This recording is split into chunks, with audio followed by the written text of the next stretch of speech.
Hi everyone, welcome back to Governance This Week, and today we're talking sustainable finance, short for the process in which the environmental, social and governance impacts of investments are taken into account.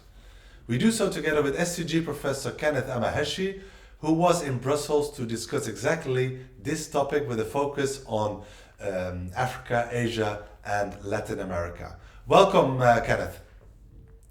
Thank you for having me.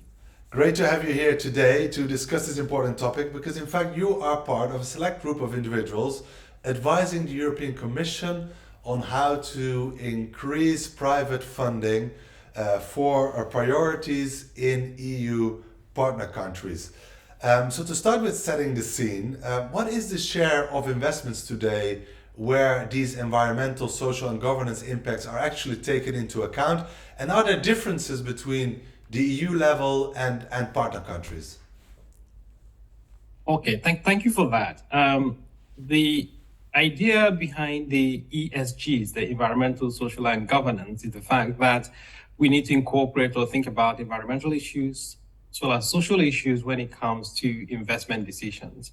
And as you would imagine, these considerations are still very marginal compared to the conventional way of thinking about investment and finance in general. So I would say that this is an attempt then to mainstream that conversation, increase the share of the market. So it's still very marginal and it's still very much a niche space in the global space as well as in the European space. That's why the European Commission, not long ago, have come up with the green taxonomy, the sustainable finance taxonomy as well, to encourage the growth of the market. So what the European Commission now is doing, or the EU, is to mainstream this thinking and practice to other parts of the world, taking lessons from Europe to elsewhere.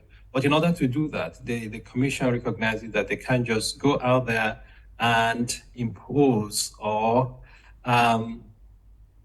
mainstream what is mainly an European way of thinking about it. So the high-level expert group is to have been convened to discuss and deliberate, and in the process come up with ideas to help the European Commission in mainstreaming the practice of sustainable finance in low and medium income countries. Yeah.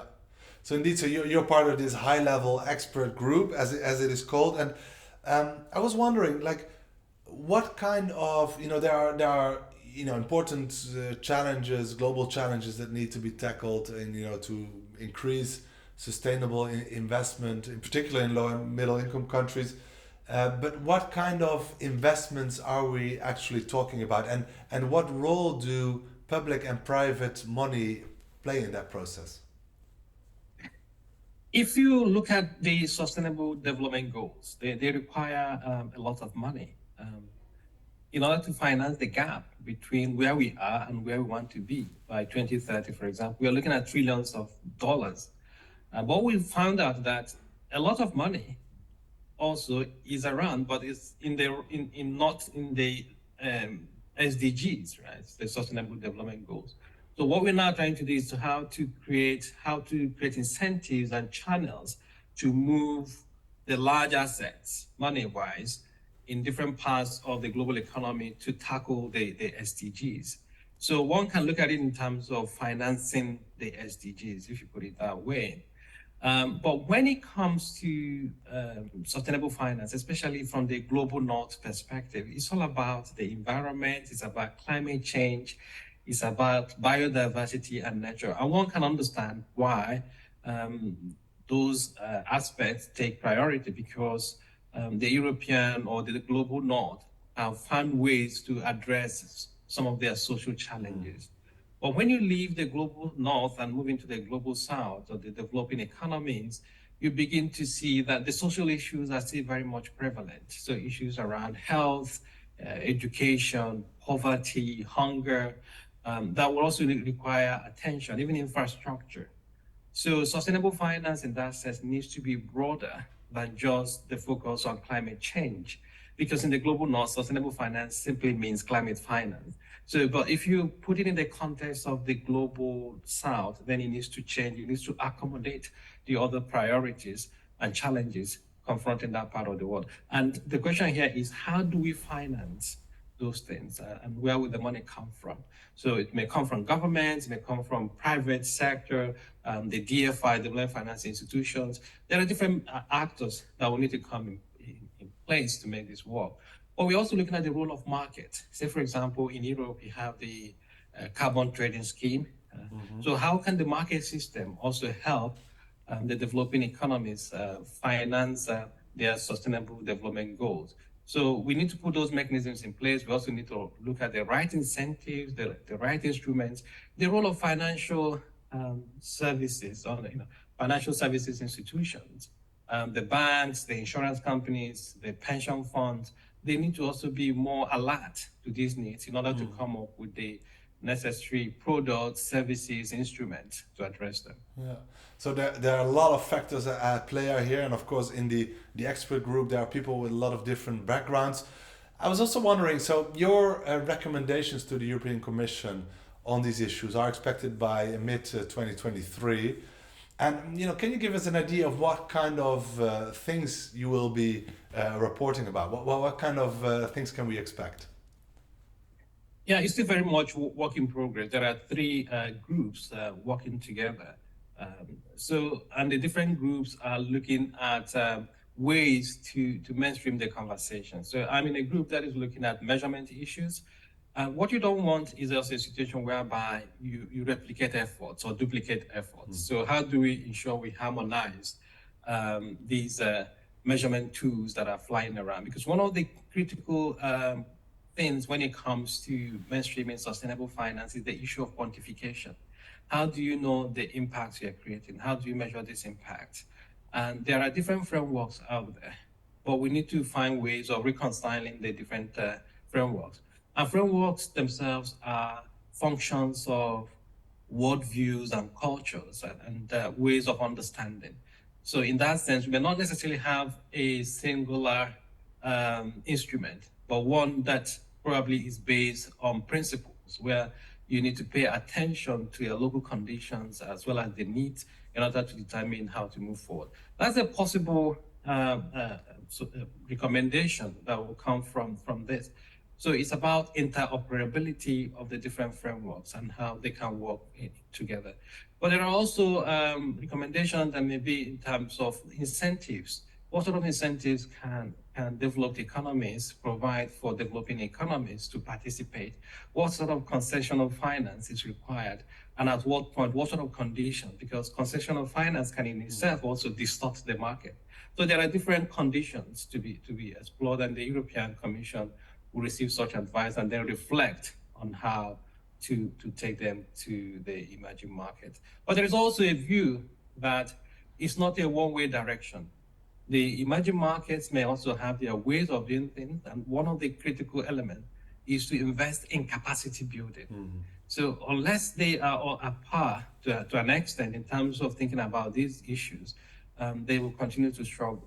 So one way the European Commission might help would be beyond just the policies and the instrument, but also to invest in capacity building so that the emerging markets are well equipped and empowered to solve their own problems from their own realities, but in ways that are complementary to the global agenda. Yeah, Kenneth, you're clearly very well versed in this subject, which is of course part of your daily work as a professor here at the European University Institute School of Transnational Governance as well. And one of the exciting projects you're working on is an event and a training on issues of sustainable finance and how to finance sustainable energy transition in Africa, which is going to take place in July in the capital of Ghana, Accra. So tell us a bit more about this endeavor. The program or the initiative is part of the EUI's Africa Outreach program. As you remember, last year we were in Kampala, Uganda, where we looked at migration. So this year we've chosen to be in West Africa and chosen Ghana, Accra in particular, to visit.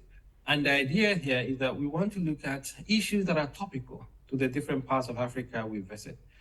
Oil and gas or energy is a very prevalent one in West Africa. Nigeria is there, Ghana is there, and there are also other West African countries that are beginning to discover oil. And some of the economies are to a large extent dependent on oil and gas. So if we're thinking about a transition, which the world is embarking on, then there's need for us to understand what this transition, especially energy, sustainable energy transition, what it could mean from an African perspective. So what, it's like giving voice to the African view to sustainable energy transition. What does it mean from an African perspective? And how long will it take for Africa to get there? And also how, in terms of the means of getting to that. So this event will look at this particular question in terms of what does sustainable energy transition mean from an African perspective, and what are the means and resources to get there. So we carefully titled it Climate Finance for Sustainable Energy Transition. And that's in a way to tap into the enthusiasm or interest in climate finance. Following COP27, the world has decided to place emphasis on climate finance and to support it, provide resources to make it work, especially for economies that are transiting. So, but these economies need to know how to access this fund. So we're thinking that that would be a good hook to encourage financial institutions in Africa, especially West Africa, as well as the players, the oil and gas companies, the energy companies, and regulators to come together, deliberate, and explore these opportunities.